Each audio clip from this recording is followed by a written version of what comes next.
자, 지금 우리는 라파엘로의 그림을 보면서 여기에 있는 그리스 자연 철학자들에 대해서 한번 업적에 대해서 생각을 해보고 있는 중인 거예요. 이분들의 업적이 모여서 근대 과학의 뿌리가 됐고, 이 근대 과학이 현대 우리가 사는 세상의 문명과 지금 우리가 알고 있는 지식들을 만들어냈다라고 하는 것은 여러분들이 아마 이제 잘 알고 있을 거예요. 자, 그래서 우리는 그 근원은 뿌리에 대해서 지금 생각을 해보고 있는 중인 거예요. 자, 그러면 이제 좀 전에 여러분들과 피타고라스에 대해서 논했는데, 이제 여기에 있는 피타고라스 앞쪽에서 무언가를 열심히 이렇게 쓰고 있는 이분이 누구라고 했죠? 맞아요. 이분이 헤라클레이토스예요. 그래서 헤라클레이토스에 대해서 알아보고, 그리고 뒤쪽에서 무언가를 이렇게 설명하고 있는 이분이 누구라고 했죠? 맞아요. 이분이 파르메니데스예요. 그래서 여러분들과 같이 파르메니데스에 대해서 알아보고, 그리고 여기에 있는 이분 계단에 이렇게 자연스러운 자체로 앉아있는 이분이 디오게네스예요. 그래서 이 디오게네스 이렇게 업적에 대해서 한번 알아볼게요. 자, 그런데 실질적으로 여기 디오게네스라고 하는 분은 여러분들이 궁금할까봐 넣었어요. 우리가 지금 배워야 될, 우리가 또는 생각해보고 있는 자연 철학과 과학이라고 하는 데에서는 약간 조금 벗어난 인물이에요. 벗어난 인물인데, 물론 훌륭한 철학자예요. 인물인데, 여러분들이 계단에 앉아있는 분이 도대체 누굴까 이렇게 궁금해할 것 같아서 이렇게 넣어놨어요. 자, 그래서 일단은 요 세 분에 대해서 우리가 이렇게 간단하게 한번 알아보죠. 먼저 여기 여러분들이 앞쪽에 있는 여기 있는 헤라클레이토스라고 하는 분은 여러분들이 잘 알고 있겠지만, 이 시대에 가장 중요했던 거는 정말로 위대했던 질문, 만물의 근원이 무엇일까라고 하는 이 위대했던 질문에 대해서 불이라고 하는 이렇게 답변을 내렸어요. 그러면 여러분들이 한번 불의 이미지를 한번 떠올려 봐요. 불이라고 하는 건 계속 변하죠? 여러분들 그런 모습이 상상이 가요? 불꽃이 계속 움직이는 걸 보면은. 그러니까 이분은, 여기 있는 헤라클레이토스라고 하는 이분은 바로 변화에 관심을 가졌던 분이에요. 그래서 여기에 멋있는 말을 했어요. 무슨 얘기냐면, 같은 강물에 두 번 다시 들어갈 수 없다라고 하는 이렇게 말을 통해서 만물은 끊임없이 변한다라고 하는 거를 주장을 했던 분이 여기에 있는 헤라클레이토스예요. 그러면 여러분들한테 역으로 질문을 해볼까요? 여러분들은 같은 강물에 두 번 연속으로 들어갈 수 있을까요?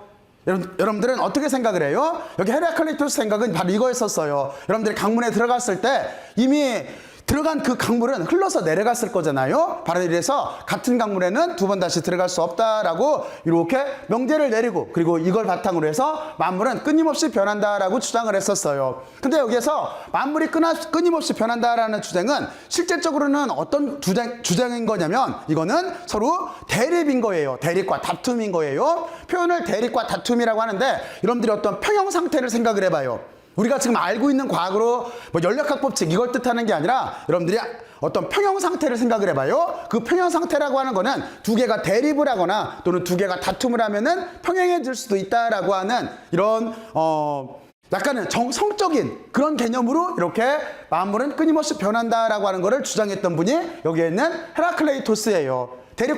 대립과 다툼이라고 하는 게 어떤 뜻인지 이해가 가죠? 물론 여러분들은 지금 연락학 법칙을 알고 있을 거예요. 그렇잖아요? 평형 상태라고 한다면, 만약에 쉽게 말해서 어떤 뜨거운 커피잔에 여러분들이 차가운 커피잔에 뜨거운 커피를 따른다라고 한다면 그들은 언젠가 평형 상태로 가잖아요. 이런 식 연력학 법칙이 아니라, 이때는 제가 조금 아까 설명을 했듯이 어떤 대립이나 다툼을 통해서 만물은 이렇게 평형 상태로 가고, 그리고 또 하나 서로 투쟁하면서 균형을 유지하려고 하고 있다라고 이렇게 생각을 했던 분이 여기에 있는 헤라클레이토스예요. 자, 그리고 여기에서 또 하나 스토아파한테 영향을 줬던 개념이 있어요. 그게 뭐냐면, 여기에 있는 로고스라고 하는 개념인 거예요. 여러분들도 로고스라고 하는 개념은 잘 알고 있을 거예요. 근데 여기에서 말하는 로고스라고 하는 거는 여러 가지로 해석할 수가 있어요. 다시 말해서 어떤 원리로도 해석할 수가 있고, 또는 어떤 이유나 근거로도 해석할 수가 있고, 또는 계획이나 공식 등 이렇게 다양한 의미로 해석을 할 수가 있어요. 다시 말해서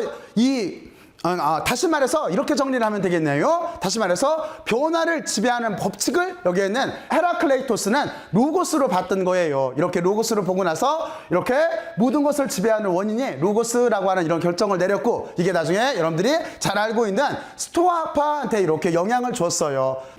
자, 그러면 여러분들과 다음과 같이 이렇게 헤라클레이토스의 업적에 대해서는 간단하게 생각을 해봤어요. 자, 그러니까 여러분들이 여기에서 이 명제에 대해서 다시 한 번만 생각들을 한번 해보세요. 같은 강물에 두 번 다시 들어갈 수 없다. 참 철학자다운 질문이잖아요. 자, 그래서 여러분들은 요 의미에 대해서 이렇게 한번 생각을 해보고, 그리고 또 하나, 만물은 끊임없이 변한다라고 하는 이 관념이 왜 중요했나 하는 거에 대해서 한번 생각을 해봐요. 그리고 또 하나, 여기에 있는 로고스에 대해서 생각을 해보고, 그리고 만물의 근원은 불이라고 했던 의미에 대해서도 한번 생각들을 해보길 바래요. 자, 그러면 여러분들은 이렇게 헤라클레이토스에 대해서 한번 알아봤고, 이제 우리는 파르메니데스에 대해서 한번 생각을 해볼게요. 자, 이제 다음 주제로 넘어가요. 자, 여기에는 파르메니데스라고 하는 이분은 기원전 515년경부터 445년까지 이렇게 생존을 했었던 분이고, 이분은 엘레니아 학파의 창시자로 이렇게 알려져 있어요. 자, 그러면 여러분들은 이렇게 돼 있고, 자, 그리고 이게 이제 똑같이 명제가 하나 남았는데, 이 명제를 한번 읽어보고 여러분들 나름대로 여기에서 어떤 생각들을 할 수가 있겠구나 하는 의미를 한번 찾아보길 바래요. 자, 그러면 지금부터 한번 읽어봐요. 뭐라고 써 있어요? 여기 보면은 있는 동시에 있지 않을 수는 없다라고 하는 표현이 있잖아요. 있는 동시에 있지 않을 수는 없다. 그러면 이분은 어디에 관심을 가졌을 것 같아요? 아까 여러분들이 같은 강물에 두 번 다시 들어갈 수는 없다라고 하는 헤라클레이토스라고 하는 분은 틀림없이 같은 강물에 두 번 다시 들어갈 수 없다라는 의미에서 우리는 변화에 관심을 가졌구나라고 하는 것을 추정할 수가 있었어요. 자, 그러면 여기에 있는 요 명제, 있는 동시에 있지 않을 수는 없다라고 하는 거는 무엇에 관심을 갖는 질문일까요? 그렇죠. 여러분들이 지금 예상을 했듯이 그거는 존재라고 하는 개념인 거예요. 그렇잖아요. 그래서 여기에 있는 파르메니데스라고 하는 이분이 바로 존재라고 하는 거를 규명하려고 노력했던 분이 여기에 있는 파르메니데스라고 하는 철학자예요. 그러면 여러분들은 여기까지 잘 이해를 했을 거라고 생각을 하고, 자연에 대하여라고 하는 거는 이분이 썼던 저서인데, 이 저서를 통해서 존재가 진리이고 세상은 허구다라고 하는 이 질문을 통해서 참된 존재가 무엇인가라고 하는 거를 이렇게 눈에보고 있어요. 자, 그래서 어쨌든 여기 있는 명제 다시 한번 읽어봐요. 있는 동시에 있지 않을 수는 없다라고 하는 걸 통해서 파르메니데스는 존재에 대해서 이해를 하려고 했던 분이에요. 자, 그리고 여기 보면은 의의를 잠깐 살펴보면은 감각적인 경험을 이렇게 부정을 했어요. 그리고 추상적이고 논리적인 접근을 이렇게 강조하기 시작을 했어요. 자, 그러면 여러분들은 여기까지 이렇게 파르메니데스의 업적에 대해서 간단하게 알아봤어요. 자, 그리고 이제 우리는 누구에 대해서 알아볼 거냐면은 이제 계단에 앉아 있었던 분, 그쵸? 계단에 앉아 있었던 분, 다시 말해서 여기에 있는 디오게네스에 대해서 잠깐 생각을 해볼 거예요.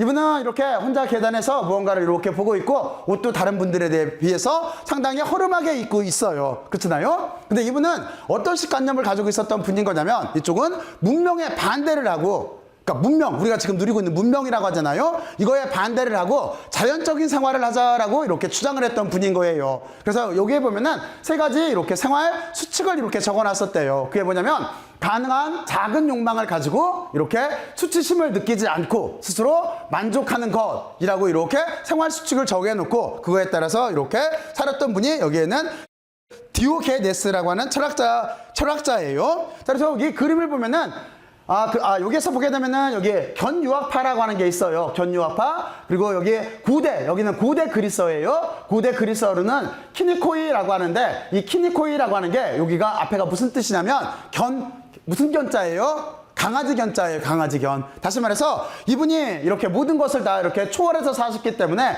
이것처럼 이렇게 구더기 속이나 이런 데서 이렇게 살았대요. 그래서 마치 생활 자체가 강아지 같다라고 해서 그쪽에 이렇게 학파를 견유학파라고 이렇게 부르고 있어요.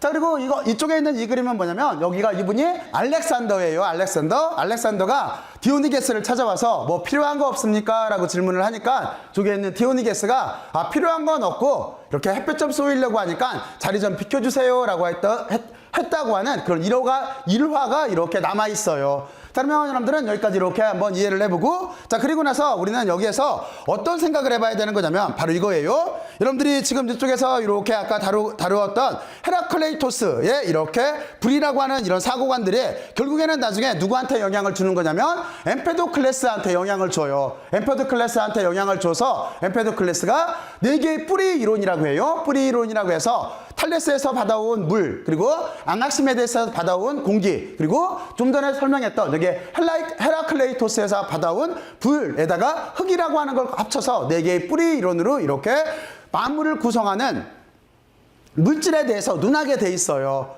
자, 그러면 여러분들은 이 뒤에는 어떻게 돼요? 맞아요. 이 뒤에는 이제 데모크리투스가 나오죠. 그래서 데모클레이토스가 나와서 다시 이제 원자론이라고 하는 거를 이렇게 주장하게 돼 있는 거예요. 자, 그러면 여러분들은 여기까지 이렇게 잘 이해를 했을 거라고 생각을 하고, 이제 우리는 다음 주제로 넘어갈게요. 여기서 다음 주제로 넘어가요.